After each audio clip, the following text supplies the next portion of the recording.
भाई दद्दा और जम्मो संगवारी मल्ला मोर जय जोहार। कोसा, कांसा और कंचन की धरती पर आज एक अलग ही उत्साह नजर आ रहा है।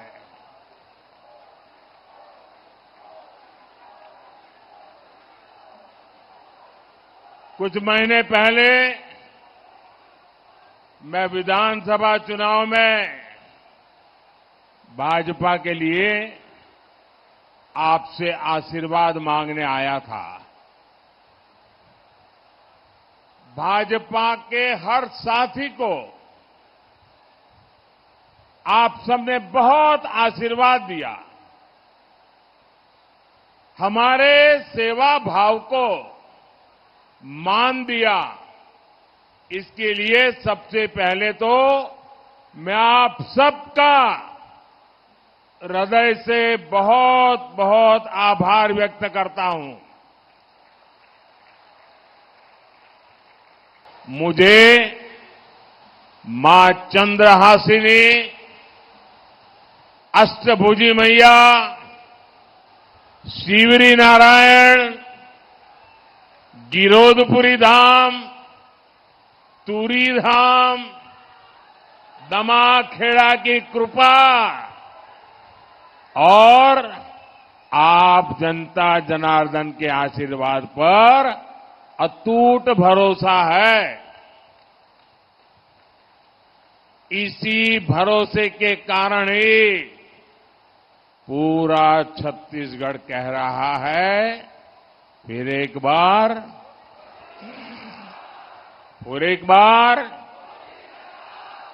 एक बार। साथियों, आज मेरा सौभाग्य है, आज यहां मंच पर मेरे साथ पूज्य आचार्य मेहतर राम जी रामनामी और माता सेतबाई रामनामी भी रूबरू हमें आशीर्वाद देने आए हैं। और मेरे लिए तो खुशी है कि 22 जनवरी को अयोध्या में आकर के भी मुझे आशीर्वाद दिया था।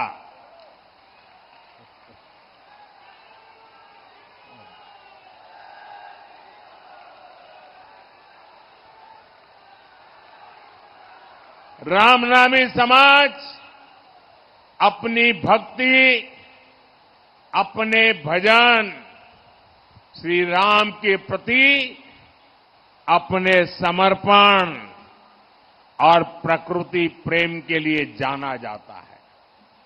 कहते हैं रामनामी समाज के पूर्वजों ने 150 साल पहले ही बता दिया था कि राम मंदिर में प्राण प्रतिष्ठा कब होगी। मोदी के जिस मंदिर की प्राण प्रतिष्ठा का सौभाग्य मिला, अयोध्या के जिस मंदिर की उम्मीद कभी देश छोड़ चुका था, सबने मान लिया तब तो मामला खत्म नहीं होगा, उस उम्मीद को पूरा करने का काम भारतीय जनता पार्टी ने किया है। ये कमल वालों ने किया है। कांग्रेस के लोग हम पर तंज करते थे। हर चुनाव में हमें पूछा जाता था मंदिर कब बनेगा। कांग्रेस वाले तो आए दिन गली मोहल्ले में, अरे बताओ मंदिर कब बनेगा, और नारा देते थे मंदिर वहीं बनाएंगे, तारीख नहीं बताएंगे। हमने उन्हें तारीख भी बताई, समय भी बताया, निमंत्रण भी भेजा, लेकिन कांग्रेस के 7वें आसमान के अहंकार ने, वो अपने आप को राम से भी बड़ा मानते हैं, प्रभु राम से भी बड़ा मानते हैं, और उन्होंने प्राण प्रतिष्ठा के कार्यक्रम का निमंत्रण ठुकरा दिया। हमारे ऐसे संतों का वो अपमान है कि नहीं है? माता शबरी का अपमान है कि नहीं है? और ये क्षेत्र तो माता शबरी का स्थान है। छत्तीसगढ़ तो प्रभु श्री राम का ननिहाल है। मैं आपसे पूछता हूं, क्या ये छत्तीसगढ़ का अपमान है कि नहीं है? ये छत्तीसगढ़ का अपमान है कि नहीं है? क्या ये माता शबरी का अपमान है कि नहीं है? साथियों, धर्म के नाम पर देश को बांटने वाली कांग्रेस आजादी के बाद भी पहले दिन से तुष्टीकरण में लगी हुई थी। तुष्टीकरण, वोट बैंक की राजनीति एक कांग्रेस के डीएनए में है। तुष्टीकरण के लिए कांग्रेस को दलितों, पिछड़ों, आदिवासियों का हक भी छीनना पड़े तो वो एक सेकंड नहीं लगाएंगे।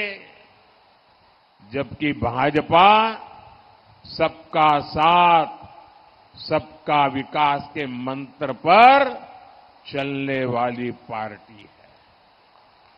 हमारी प्राथमिकता गरीब, युवा, महिला और किसानों का कल्याण है। कांग्रेस ने 60 साल तक देश में गरीबी हटाओ का नारा दिया और अपने नेताओं की तिजोरी भरती रही। लेकिन मोदी ने नारेबाजी नहीं की, मोदी ने आपसे नाता जोड़ा, नारा नहीं दिया। और मोदी ने 10 वर्ष में 25 करोड़ मेरे देशवासियों के जो गरीबी में जिंदगी जीते थे, मुसीबत में जीते थे, जिनके सपने बचे नहीं थे, उन गरीबों को 25 करोड़ गरीबों को गरीबी से बाहर निकाला है। साथियों, गरीब कल्याण के लिए हमारी नीति भी सही है और उससे भी ज्यादा हमारी नीयत सही है। और जब नीयत सही होती है तो नतीजे भी सही मिलते हैं और उसके कारण 25 करोड़ लोग गरीबी से बाहर आए। हमारे पिछले 10 साल का ट्रैक रिकॉर्ड यही है। हम जो कहते हैं उसको करने के लिए मेहनत करने में कोई कमी नहीं रखते। हर चुनौती को चुनौती देते हैं और उसे पूरा करके रहते हैं। अब देखिए, यहां हमारा धान का उदाहरण ले लो। पानी होने के बावजूद यहां का किसान कम फसल उगाता था। फसल कम इसलिए उगाता था क्योंकि खरीद कम होती थी, भाव कम मिलता था, ऊपर से पैसा समय पर मिलता भी नहीं था। लेकिन आपने देखा, हमारे नए मुख्यमंत्री भाई विष्णुदेव साय जी और उनकी पूरी टीम ने आते ही कमाल कर दिया। 2 साल का बाकी बकाया जो था ना, वो भी आपके चरणों में सुपुर्द कर दिया। रिकॉर्ड एमएसपी पर प्रति एकड़ रिकॉर्ड खरीदी भी की गई है। 45,000 करोड़ रुपए इतने कम समय में यहां धान के किसानों को मिल चुके हैं। छत्तीसगढ़ में तेंदुपत्ता संग्राहकों को दी गारंटी भी पूरी हुई है। छत्तीसगढ़ के लाखों किसानों को पीएम किसान सम्मान निधि के भी 7,000 करोड़ रुपया मिले हैं। और अब मोदी की गारंटी है, ये पैसे ऐसे ही आगे भी आप मेरे किसान भाई बहनों को मिलता रहेगा। साथियों, भाजपा सरकार खेती में हमारी माताओं बहनों की भागीदारी को भी कई गुना बढ़ाने में जुटी है। ड्रोन जैसी आधुनिक टेक्निक खेती की लागत कम करने वाली है और ये जो ड्रोन क्रांति आने वाली है उसका नेतृत्व हमारी बहनें करेगी, हमारी आदिवासी बहनें करेगी। नमो ड्रोन दीदी योजना से बहनों को पहले ड्रोन पायलट की ट्रेनिंग दी जा रही है और सरकार उनको महंगे ड्रोन भी दे रही है। छत्तीसगढ़ की महतारी वंदन योजना की देश भर में बहुत चर्चा है। यहां लाखों बहनों को हर महीने सीधी मदद पहुंच रही है। मोदी ने भी गारंटी दी है कि 3 करोड़ बहनों को लखपति दीदी बनाएंगे।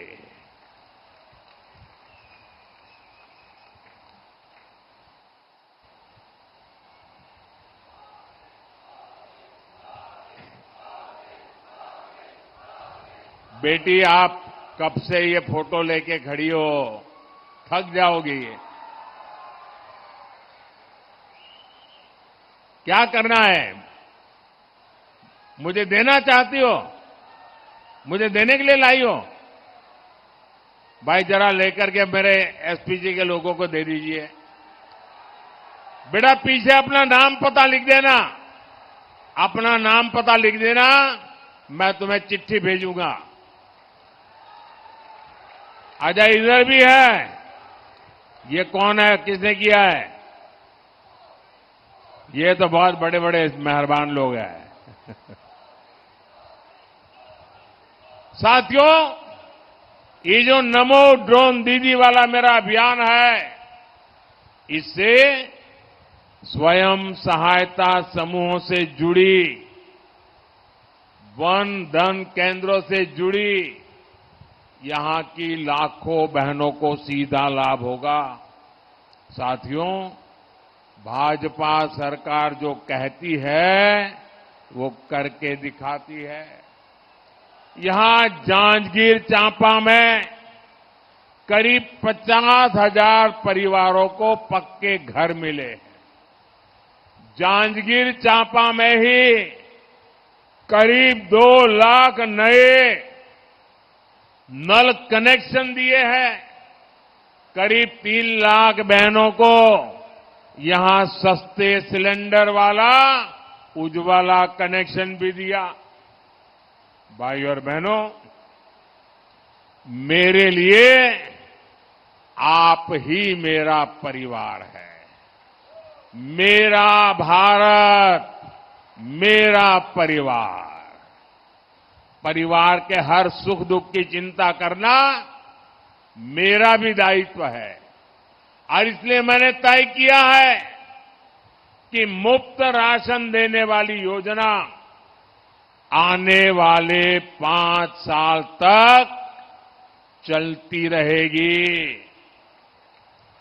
आयुष्मान भारत के तहत 5 लाख रुपए तक के मुफ्त इलाज की गारंटी यहां के लाखों परिवारों को मिल रही है। अब छत्तीसगढ़ के जितने भी परिवार हैं, उनमें जो भी बुजुर्ग हैं, 70 साल से ऊपर के जो भी लोग हैं, अब आप अगर आपके परिवार में 70 साल से ऊपर की उम्र को कोई परिवार के माता पिता, दादा दादी, नाना नानी, चाचा चाची अगर कोई बीमार हो जाए तो आप इलाज कराने में जरा भी कंजूसी मत करना। अच्छे से अच्छे अस्पताल में उपाय करना, इलाज करना, खर्चा आपका बेटा देगा।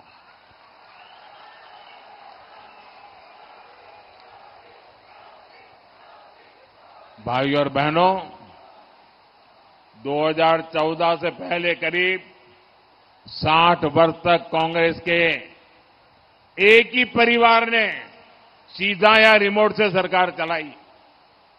कांग्रेस कभी नहीं चाहती कि दलित, पिछड़े, आदिवासियों की भागीदारी बढ़े। 2014 में आपने अपने बीच से आए मोदी को इतनी बड़ी जिम्मेदारी दी। मैं आप लोगों के बीच से निकला हुआ हूं। मैं गरीबी को जी करके आया हूं। जिन मुसीबतों को आपके माता पिता ने झेला है ना, वो मैंने भी झेली है।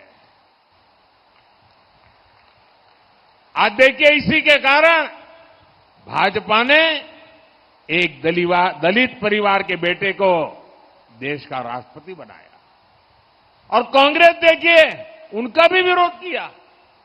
भाजपा ने देश को पहली, आजादी के इतने साल बाद पहली आदिवासी महिला राष्ट्रपति देने का फैसला किया। अब मुझे बताइए, इसमें कांग्रेस का क्या जाता था भाई? कांग्रेस ने स्वागत करना चाहिए था कि नहीं करना चाहिए था? कांग्रेस ने साथ देना चाहिए था कि नहीं देना चाहिए था? लेकिन आदिवासियों की घोर विरोधी कांग्रेस ने एक आदिवासी बेटी जब राष्ट्रपति बन रही थी, उनका भी विरोध किया और जीत गई तो अनाप शनाप बोल करके उनका अपमान भी किया। यहां छत्तीसगढ़ में आपने भरोसा जताया तो हमने मेरे साथी अरुण साव जी को भी इतनी बड़ी जिम्मेदारी दी। लेकिन कांग्रेस को गरीब, दलित, पिछड़े, आदिवासी परिवारों की सत्ता में ये भागीदारी पच नहीं रही। भाई और बहनों, कांग्रेस ने अब एक और बड़ा खेल शुरू कर दिया है। पहले कर्नाटका से कांग्रेस के सांसद ने कहा कि दक्षिण भारत को अलग देश घोषित कर देंगे। अब कांग्रेस के गोवा के उम्मीदवार कह रहे हैं कि गोवा पर भारत का संविधान लागू नहीं होता। वो साफ साफ कह रहे हैं कि गोवा पर देश का संविधान थोपा गया और उन्होंने ये बातें कांग्रेस के साहबजादे को बताई है। ये बाबा साहब आंबेडकर का अपमान है कि नहीं है? ये बाबा साहब आंबेडकर का अपमान है कि नहीं है? ये भारत के संविधान का अपमान है कि नहीं है? ये भारत के संविधान के साथ छेड़छाड़ है कि नहीं है? कांग्रेस का उम्मीदवार कह रहा है कि गोवा में संविधान नहीं चलेगा। ये जम्मू कश्मीर के लोग भी कहा करते थे, आपने मोदी को आशीर्वाद दिया, आज उनकी बोलती बंद हो गई और देश का संविधान वहां चल रहा है। बाबा साहब आंबेडकर का संविधान जो जम्मू कश्मीर में नहीं चलता था, वो भी लागू हो गया। भाइयों बहनों, कांग्रेस का उम्मीदवार कह रहा है कि उसने उसके नेता को कहा है और ये सार्वजनिक करता है। उसका मतलब उस नेता ने उसको मुख सहमति दी है। ये सोची समझी चाल है देश को तोड़ने की। कांग्रेस को देश के एक बड़े हिस्से ने नकार दिया है, इसलिए वो देश में ही ऐसे टापू बनाना चाहती है। आज गोवा में संविधान को नकार रहे हैं, कल पूरे देश में बाबा साहब आंबेडकर के संविधान को नकारने का पाप करेंगे लोग। भाई और बहनों, कांग्रेस के पास ना देश के लिए कोई विजन है और ना ही गरीब कल्याण की उसे एबीसीडी आती है। अब आप मुझे बताइए, गरीब मां का बेटा भी डॉक्टर बनना चाहे तो बनना चाहिए कि नहीं बनना चाहिए? गरीब मां का बेटा डॉक्टर बनना चाहिए कि नहीं बनना चाहिए? गरीब मां का बेटा इंजीनियर बनना चाहिए कि नहीं बनना चाहिए? गरीब मां का बेटा साइंटिस्ट बनना चाहिए कि नहीं बनना चाहिए? लेकिन उन्होंने ऐसी स्थिति बनाई थी कि अगर आप अंग्रेजी नहीं पढ़े हैं तो आप डॉक्टर नहीं बन सकते, इंजीनियर नहीं बन सकते, साइंटिस्ट नहीं बन सकते। मोदी ने आके तय कर दिया, अब गरीब मां का बेटा भी डॉक्टर बनेगा, वो अपनी मातृभाषा में पढ़ेगा, अंग्रेजी नहीं आएगी, गांव के स्कूल में पढ़ करके आएगा, अगर डॉक्टर बनना चाहता है तो वो बनेगा। ये काम हम करते हैं। मोदी आत्मनिर्भर भारत की बात करता है तो कांग्रेस कहती है ये तो मुद्दा ही नहीं है। यहां का कोसा, हमारा कोसा सिल्क दुनिया भर में छा जाए, मोदी इसके लिए समर्पित है। और इसलिए मैं वोकल फॉर लोकल की बात करता हूं। यहां जो हमारे विश्वकर्मा साथी हैं, कांसे को शानदार कला में ढालते हैं, दूसरे शिल्प में जुटे हैं, ऐसे साथियों के लिए हमने 13,000 करोड़ रुपए की विश्वकर्मा योजना बनाई है। हम ऐसे विश्वकर्मा साथियों को आर्थिक मदद दे रहे हैं।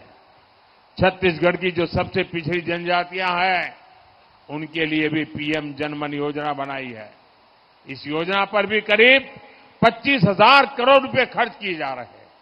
लेकिन साथियों, गरीब सेवा के मोदी के इन प्रयासों पर यहां कांग्रेस वाले क्या कहते हैं? यहां कांग्रेस वाले कहते हैं मोदी का सिर फोड़ देंगे।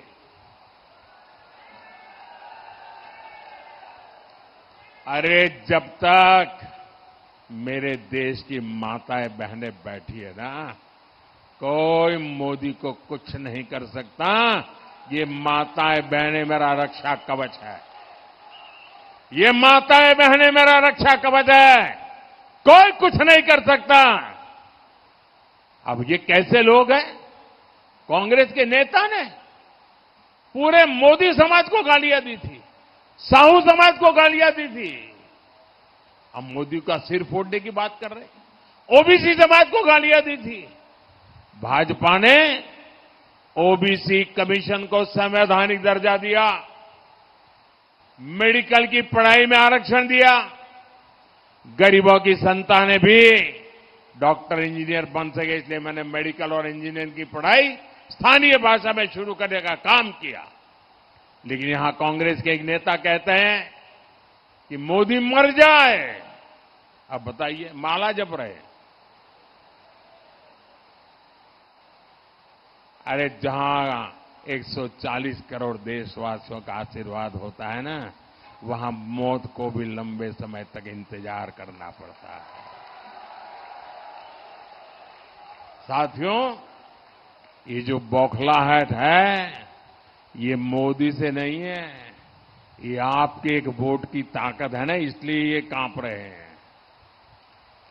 ये महादेव घोटाले, शराब घोटाले, भर्ती घोटाले में चल रही तेज जांच की बौखलाहट है। मैं कहता हूं भ्रष्टाचार हटाओ, वो कहते हैं भ्रष्टाचारी बचाओ। ये कितनी भी गालियां दे, धमकियां दे, सर फोड़ने की बातें करे, मारने मरने की बातें करे, जब तक आपका सुरक्षा कवच है, छत्तीसगढ़ महतारी का आशीर्वाद है, ये मोदी का कुछ नहीं बिगाड़ पाएंगे।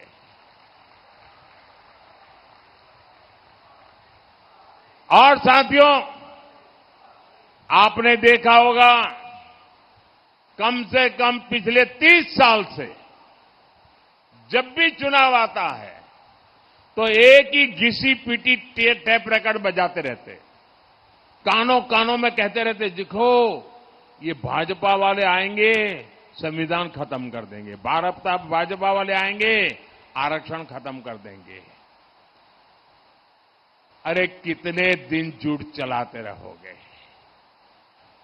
मेरे शब्द लिख के रखिए, मोदी तो छोड़िए, भाजपा तो छोड़िए, अरे खुद डॉक्टर बाबा साहब आंबेडकर आकर के कहे ना तो भी होने वाला नहीं है, कोई संविधान बदल नहीं सकता है। और मेरी एक बात याद रखेंगे, इंडी गठबंधन को दिया आपका वोट केंद्र में सरकार नहीं बना सकता। बीजेपी एनडीए को दिया आपका वोट विकसित भारत बनाएगा। इसलिए आपको हर बूथ पर कमल खिलाना है। कमल खिलाएंगे, घर घर जाएंगे, ज्यादा से ज्यादा मतदान करवाएंगे, पोलिंग बूथ जीतेंगे। अच्छा, मेरा एक काम करेंगे, मेरा काम करेंगे, जरा हाथ ऊपर करके बताओ ना, करेंगे? देखिए, घर घर जाना और कहना मोदी जी आए थे, मोदी जी ने जोहार कहा है, मोदी जी ने राम राम कहा है। कह देंगे भारत माता की, भारत माता की, भारत माता की।